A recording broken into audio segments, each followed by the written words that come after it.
আসসালামু আলাইকুম রহমতুল্লাহ বারাকাতুহু। আলহামদুলিল্লাহ, প্রিয় দেশবাসী, দেশ প্রবাস থেকে যেখান থেকে দেখবেন সকলকে আন্তরিক মোবারকবাদ, শুভেচ্ছা।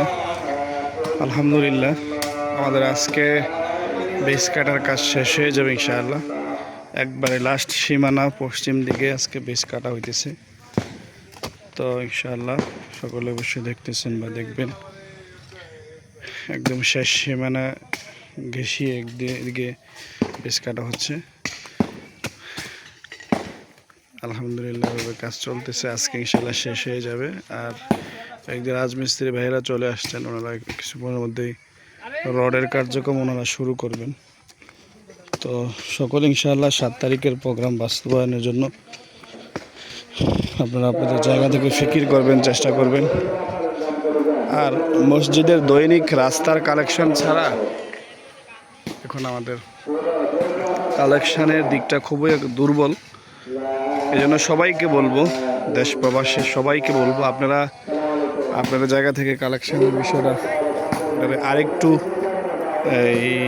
সোচ্চার করতে হবে, মজবুতের সাথে কালেকশান চালাইতে হবে। যারা কমিটমেন্ট করছেন পূর্বে, যারা কমিটমেন্ট করছেন তাদের কমিটমেন্টগুলো পৌঁছে দিবেন। যারা প্রবাসে আছেন, যারা যাদের হাতে রিসিট আছে, সমস্ত কালেকশান ফিকির ইনশাআল্লাহ চলমান রাখবেন। আল্লাহ তাআলা আমাদের জন্য যেন সহজ করে দেন এত বড় বৃহৎ কাজ। সকলে ইনশাআল্লাহ এভাবে চেষ্টা করবেন। আল্লাহ তাআলা সকলকে তৌফিক দান করেন। সকলের জন্য আমরা দোয়া করতেছি ইনশাআল্লাহ।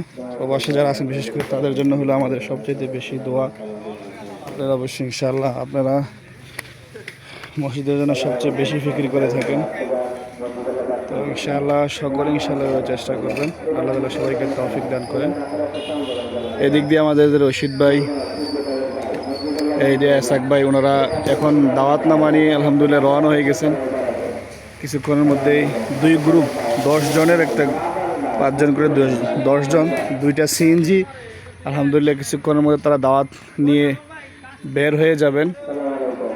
7 তারিখের প্রোগ্রাম বাস্তবায়নের জন্য ইনশাআল্লাহ তারা কাজ করার জন্য বের হয়ে গেছেন। অলরেডি রশিদ ভাই দাওয়াতনামা হাতে নিয়ে তৈরি হয়ে চলে আসছেন। আরও যারা আছে ওনারাও আসতেছেন। সকলে ইনশাআল্লাহ রওনা হয়ে যাবেন। সবার জন্য দোয়া, আমাদের জন্য দোয়া করবেন। সকলে ভালো থাকবেন। আসসালামু আলাইকুম।